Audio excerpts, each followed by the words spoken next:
নতুন একটা রেসিপি নিয়ে আসলাম। ইলিশ মাছের ভর্তা করব। এই গরমের দিনে আর কিছু খেতে ভাল লাগছে না। একটা ইলিশ মাছ ছিল, ভাবলাম এটা একটু ভর্তা করি। একটু লবণ,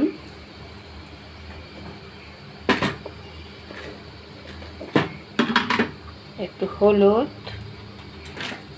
এটা দিয়ে এখন সেদ্ধ করব সুন্দর করে। দেখতে থাকুন আপনারা।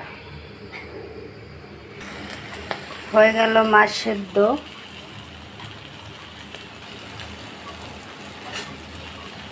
এখন আমি এটা উঠাইয়া সুন্দর করে কাটা ছড়াবো। কাটা ছাড়াইয়ে তারপরে ভর্তা করব। পেস্টটা সুন্দর করে ভাজি করব, লাল লাল করে পেস্টটা ভাজি করব।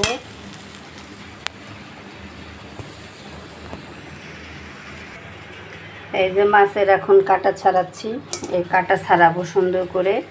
তারপরে পেস্টের সাথে আবার সুন্দর করে ভাজি করব। তারপরে ভর্তাটা সুন্দর করে করব। সুন্দর করে মাছটা ভাজি করলাম। সুন্দর করে ভাজি করে এখন লাল লাল হবে। তারপরে শিলপাটায় বাটবো। একটু শুকনো মরিচ বেশি করে দিলাম, কারণ পেস্টটা তো একটু বেশি মিষ্টি মিষ্টি লাগে। আমার জামাই আবার ঝাল পছন্দ করে, তাই একটু শুকনো মরিচও দিলাম বেশি করে। এখন এটা শিলপাটায় বাটবো। হয়ে গেল ইলিশ মাছের ভর্তা।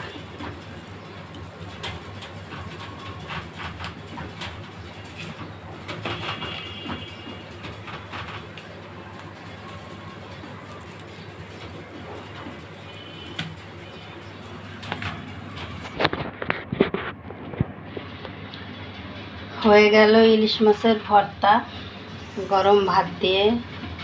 এখন আমি খেয়ে দেখব কেমন টেস্ট। এভাবে আপনারা একবার খেয়ে দেখেন।